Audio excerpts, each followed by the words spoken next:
और इस बीच की एक बड़ी खबर का रुख करते हैं। राजस्थान के राज्यपाल दिल्ली आ रहे हैं। ये बड़ी खबर आ रही है, जयपुर से दिल्ली आ रहे हैं कलराज मिश्र। आपको बता दें कि कल राजस्थान में चुनाव परिणाम आ रहे हैं और इसके पहले राजस्थान के राज्यपाल दिल्ली आ रहे हैं। जयपुर से वो दिल्ली रवाना हो रहे हैं। तो ये इस बीच एक बड़ी खबर सामने आ रही है और चुनाव परिणाम से पहले आवाजाही का दौर चल रहा है। परिणाम से पहले राजस्थान में हलचल बेहद तेज हो गई है। बाबा बालकनाथ बीजेपी ऑफिस पहुंचे हैं। ये बड़ी खबर। संगठन मंत्री बीएल संतोष से उन्होंने मुलाकात की है।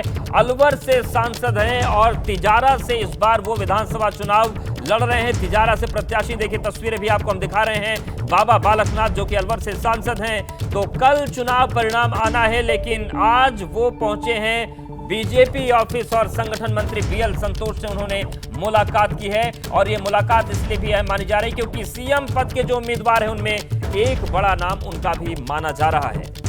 चुनाव नतीजे से पहले राजस्थान में बड़ी हलचल है। बीजेपी ने हालांकि इस बार सीएम के उम्मीदवार के नाम का ऐलान नहीं किया, लेकिन वसुंधरा राजे एक्शन में है। वसुंधरा राजे आज सुबह 2 मंदिर में पहुंच चुकी हैं। सुबह से सबसे पहले जयपुर की माता मोती डोंगरी मंदिर पहुंची, जहां पर उन्होंने पूजा अर्चना की और इसके बाद दौसा में मेहंदीपुर बालाजी मंदिर पहुंचकर भी उन्होंने पूजा अर्चना की।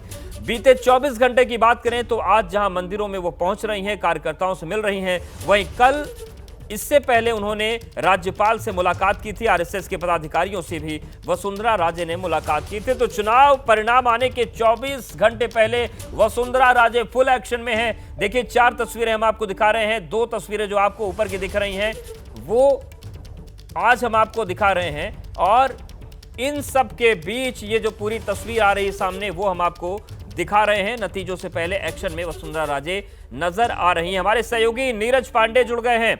नीरज, जिस तरीके से सियासी हलचल तेज है, एक तरफ वसुंधरा राजे हैं जो कल राज्यपाल से मिलती हैं, आरएसएस के बड़े पदाधिकारियों से मिलती हैं, आज वो मंदिर मंदिर जा रही हैं। वहीं दूसरी तरफ अलवर से सांसद बाबा बालकनाथ बीजेपी के केंद्रीय मुख्यालय पहुंचते हैं और दोनों ही चेहरे मुख्यमंत्री की दौड़ में हैं। ये दौड़ किसी तरफ इशारा कर रही है क्या?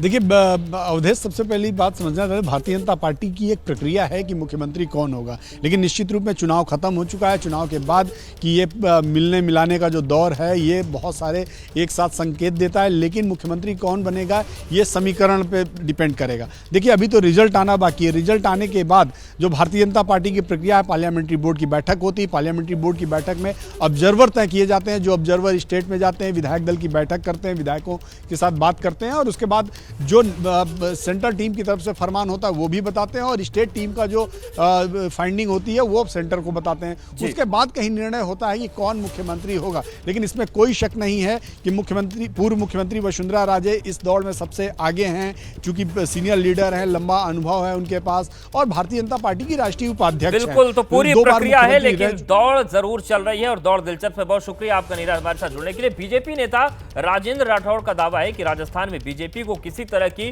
जोड़ तोड़ की जरूरत नहीं पड़ेगी। बीजेपी अपने दम पर राजस्थान में सरकार बना लेगी। चंद घंटे में तय हो जाएगा राजस्थान में किसकी सरकार। मेरे साथ इस वक्त बीजेपी के वरिष्ठ नेता राजेंद्र राठौड़ साहब हैं। राठौड़ साहब, कल मतगणना है, मतों की गिनती है, क्या तैयारी आपकी?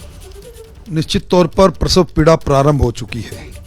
नई सरकार के पैदा होने में चंद घंटों की दूरी है और मैं मेरे अनुभव से और पूरे राजस्थान में परिवर्तन यात्रा, जन आक्रोश यात्रा और चुनावी यात्रा के दरमियान मैंने जो राजस्थान में अंडरकरंट देखा सरकार के विरुद्ध में, मैं दावे के साथ कह सकता हूं कि भारतीय जनता पार्टी स्पष्ट बहुमत, प्रचंड बहुमत से सरकार बनाने जा रही है।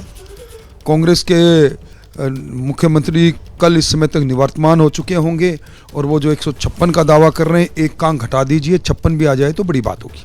राठौड़ साहब, जोड़ तोड़ की बात भी आने लगी है। कुछ आंकड़ों के बाद ये कहा गया कि कांग्रेस ने कुछ रिसोर्ट बुक कर लिए हैं, निर्दलियों पर निगाहें। इसकी आवश्यकता नहीं पड़ेगी। रिसोर्ट तो तब बुक करे जब अंकों का मिलान आसपास कहीं दिखाई दे। बीजेपी को राजस्थान में अपनी सरकार का भरोसा है, वहीं कांग्रेस का कहना है कि जोड़ तोड़ से ही सही कांग्रेस सरकार बना लेगी। आपका तो बड़ा ज्योतिषियों पे विश्वास है, क्या कह रहा है ज्योतिषी लोग?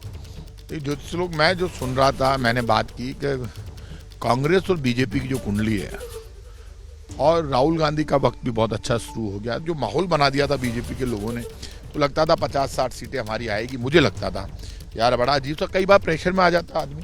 जैसे ही एग्जिट पोल खुलने लगे, किसी में हम 106, किसी में 98, मैंने कहा फिर तो हमारा जो काम था वो जमीन पर उतर गया। और ये बीजेपी का झूठ, फरेब और धोखा चला नहीं, क्योंकि बीजेपी तो सिर्फ हिंदू मुसलमान पे चुनाव लड़ती है। प्रताप सिंह खाचरियावास की कुंडली क्या कह रही है?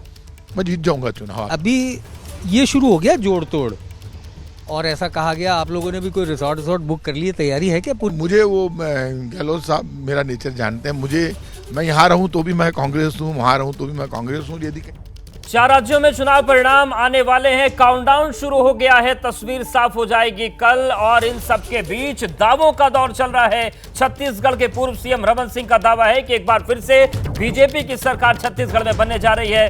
विधायक दल की बैठक में सीएम का नाम तय होगा। तो पूर्व मुख्यमंत्री डॉक्टर रमन सिंह ने कहा है कि छत्तीसगढ़ में इस बार सरकार बदलेगी और बीजेपी की तरफ से कौन मुख्यमंत्री बनने जा रहा है, विधायक दल के जो बैठक होगी उसमें नाम तय हो जाएगा।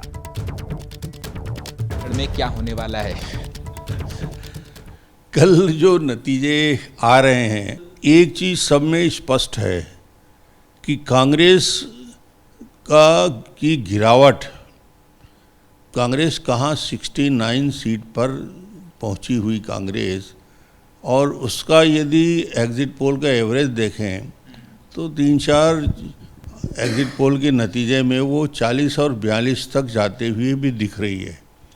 इसका मतलब है कि 69 से 42 तक और 40 तक पहुंचने का काम, यानी जो अभूतपूर्व गिरावट आई है, और ये एग्जिट पोल दिखाता है कि रुझान क्या है।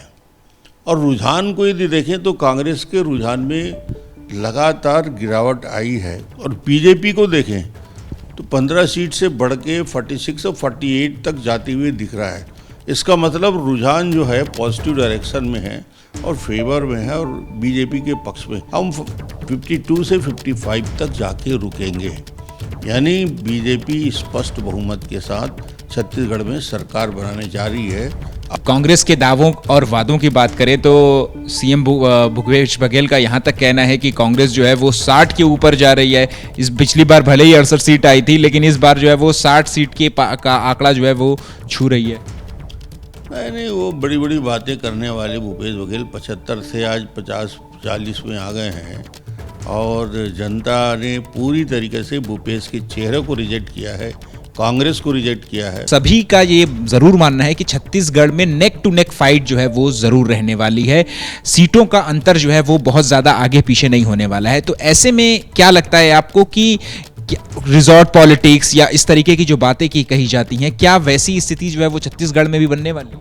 35 सीट को छोड़ दें तो 20-22 सीट ऐसी बसती है जिसमें काफ़ी क्लोज कॉन्टेस्ट है।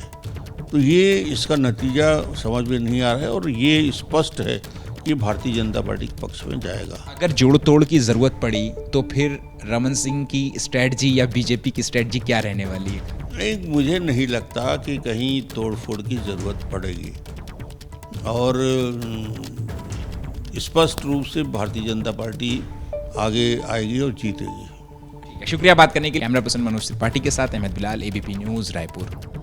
तो लगभग 18 घंटे का वक्त बाकी है, तस्वीर साफ होने लगी, लेकिन राजनीति जो है वो दिलचस्प हो गई। सभी के अपने अपने दावे हैं, सभी के अपने अपने दलीलें हैं। लगातार इन सियासी खबरों पर निगाहें बनी है।